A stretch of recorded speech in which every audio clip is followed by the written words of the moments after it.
Biakamal ka Nur Online TV ke jan gwasme ban ler me ban jali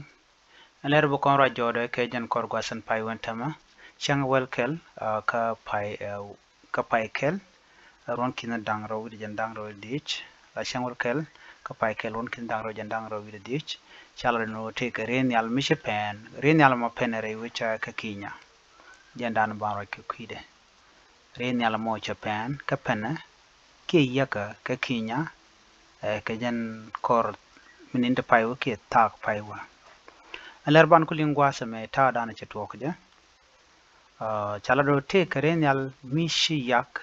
re wech ka kinya chala do shenne diok shaka naka chimnen yana magwasa me jaren yal dana ce yak na me chala do shenne dang diok shaka nak re wechin wini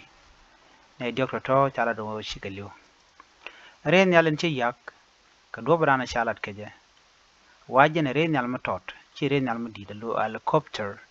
no penere duar mishal kay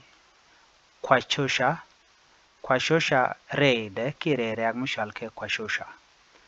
tie ka airport mishali malindi airport ka kinya yan gwada danen yakaten chimnen yan moga turna me dienen go che point chepet ren yal yan gwada dan naga ne dang dokten chala do badan pene je ka do badan jiken lat ke jan an renal dan shi yak no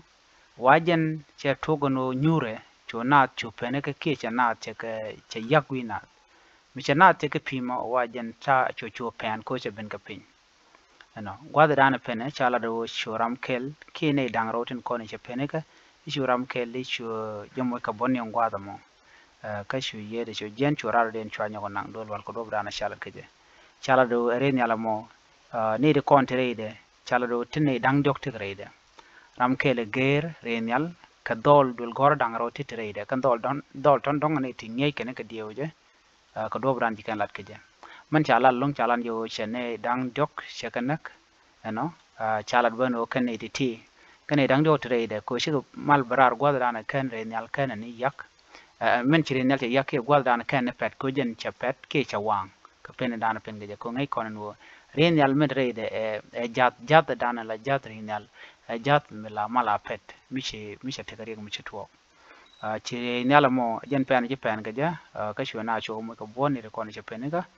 du no pen na chalan je chene dok chagan na tanat kanit kontin we nek pingwa dana yagatin ko ne dang dok kontin reide chala do kan point ken go ka anam dong te michilo to ko radio wal do ne dang dok chala do shi kaliu ka ta dana je to ko je ngai kono ka kan nin pai we ren yal ngwa long shi yak do no shi ren yal tieniti ka ren yal ndido kon la boy ne to ngwan te kan no en michal ka aviation